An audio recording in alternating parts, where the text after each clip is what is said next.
마태복음 원어 강의 11번째 시간을 여러분들과 함께 시작하도록 하겠습니다. 오늘은 마태복음 20장 본문을부터 시작해서 마지막 장까지 우리 함께 말씀을 나눠보도록 하겠습니다. 오늘 20장 본문의 제목은 상속은 노력의 대가가 아니다 라는 제목으로 주시는 은혜를 나누도록 하겠습니다. 오늘 우리가 성경에서 보면 그런 모든 일련의 과정 상속을 받는 것은 우리의 노력의 대가인 싹이 아니라는 것입니다. 참여했다는 것입니다. 끼어들었다는 것입니다. 다말이라는 여자가 끼어들었습니다. 밧세바라는 여자도, 루시라는 여자도 끼어들었고 라합이라는 여자도 끼어들었습니다. 그래서 11시에 온 사람도 끼어들었습니다. 그러니까 지금 사람들은 다 11시에 온 사람들입니다. 마지막 한 시간입니다. 그래서 요한복음 4장 38절에 보면 다른 사람들은 노력하였고 너희들은 그 노력한 것에 참여했다 이렇게 말하고 있습니다.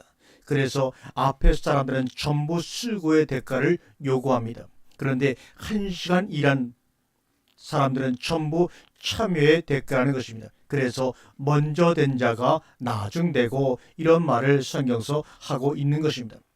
싹을 받은 사람하고 은총을 받는 것은 다릅니다. 우리의 이전 사람들은 전부 발로 뛰고 현지에 가서 고생하고 정말 수고들을 많이 했습니다. 그런데 참여했다고 해서 다스리는 것은 아닙니다. 섬기는 것입니다. 결국 상속이라고 하는 것은 다스리는 왕권을 상속받는 것이 아닙니다. 영원한 생명을 가지고 있기 때문에 그 속에 들어가서 섬기라는 것입니다. 죽은 사람은 법과 매로 다스려야 합니다. 그것이 아니면 무서워할 줄 모르기 때문에 그렇습니다. 그러나 살 사람은 생명으로 섬겨야 합니다. 그리고 산 사람들은 생명만 공급하는 원리를 따라가야 합니다. 그러니까 뿌리의 진행만 받으면 자기가 알아서 열매를 맺습니다. 하나님의 방법이라는 것이 법의 세계와 원리의 세계는 개념 자체가 다릅니다. 원리의 세계들은 원인이 중요한 것이고 법의 세계에서는 결과가 중요합니다.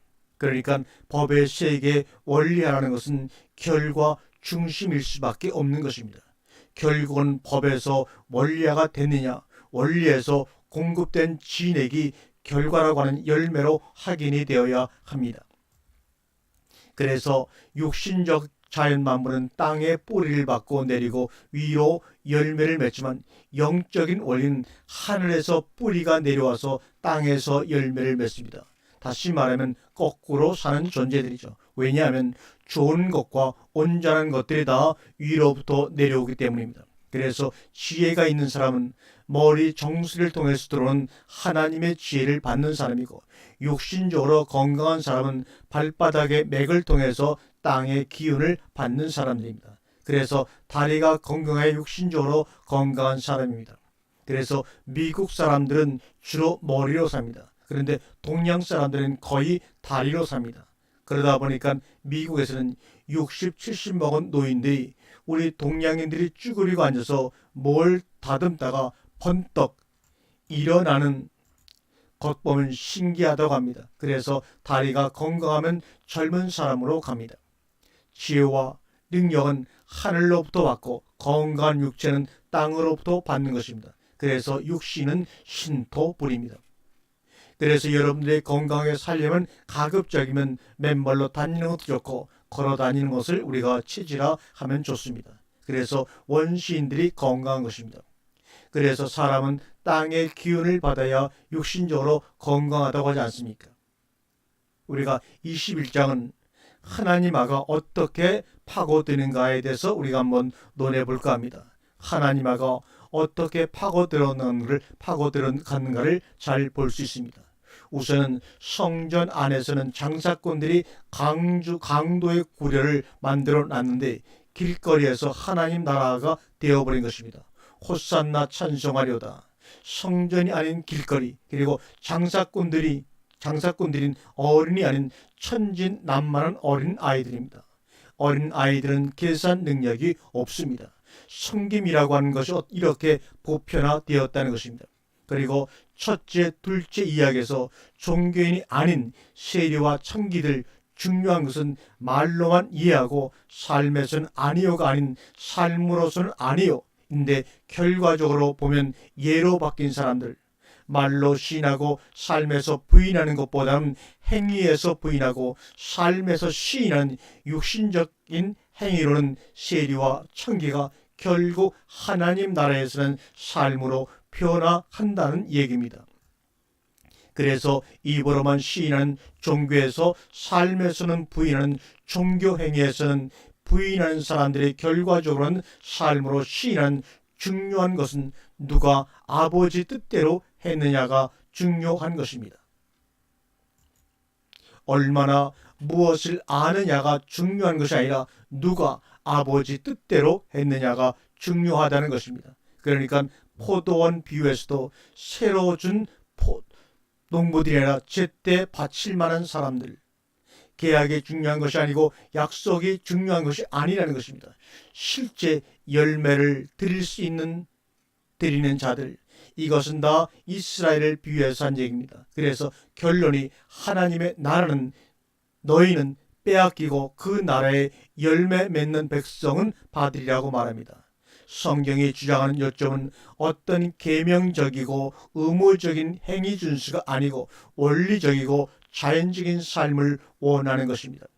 이렇게라 해서 하는 것이 아닙니다. 되어지기 때문에 하는 것이지, 열매라고 하는 것은 하려고 해서 되는 것이 아니지 않습니까? 결과적입니다. 그러니까 부담스러워할 필요도 없고 걱정스러워할 필요도 없습니다. 안 되면 안 되는 것이고 되면 되는 것입니다. 그것이 이제 22장에서는 마태복음 21장에서 말하는 두 가지의 믿음이 나옵니다. 하나는 믿음을 가지고 있으면서 의심치 않는 사람들은 말해버리면 그대로 됩니다.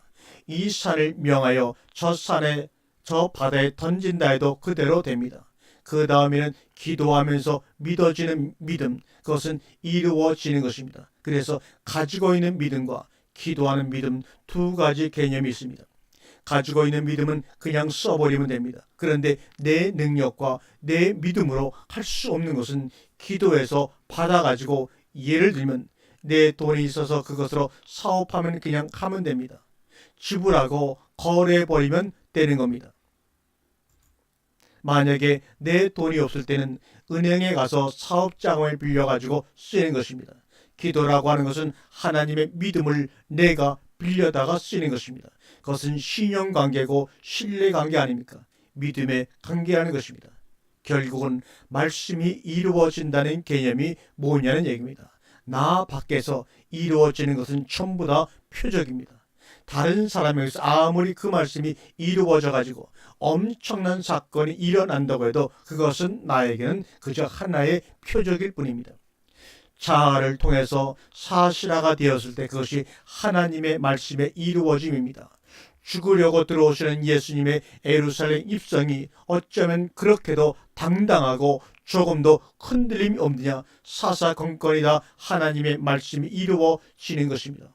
호산나라고 찬송하는 어린 아이들의 찬미도 하나님께서 온전케 하시려고 그렇게 하시는 것입니다. 어린 나귀 새끼를 탄다는 것 자체가 하나님의 말씀을 이루는 과정인데, 그가 죽으러 간다 할지라도 그것이 하나님의 말씀을 이룸에 있어서 자기를 통해서 하나님의 말씀이 이루어짐에 있어서 뭘 주저하고 망설일 것이 있습니까? 죽음의 입성이 바로 하나님의 말씀이 이름인데 흔들림이 있을 수 없습니다. 말씀이 사실화되는 것인데 너무나도 당연한 것인데, 그러니까 그런 믿음을 가지고 의심치 않습니다. 내가 이것 개 죽음 당하는 것은 아닌가 의심이라는 것이 있을 수 없는 것입니다. 그래서 구약이라고 하는 것은 하나님의 말씀이 그리스도를 통해서 이루어지는 것이고, 신약은 그리스도의 말씀이 다생자들에게 이루어지는 것입니다. 선자를 통해서 하신 구약의 말씀이 신약의 예수 그리스도를 통해서 이루어졌고, 그분이 말씀화가 돼가지고 말씀하신 내용이 이 시대에 와서 다 이루어지는 것입니다. 생육, 번성, 충만, 정보, 다스림, 확산, 그리고 속에 들어가서 섬김만 남아 있는 것입니다. 하나님의 말씀이 그리스도의 말씀이 되고 율법으로 주신 하나님의 말씀이 사랑으로 주신 그리스도의 말씀이 되는 것입니다. 구약의 하나님은 심판의 하나님이고 공의의 하나님일 수는 있어도 자비와 사랑의 하나님일 수는 없습니다.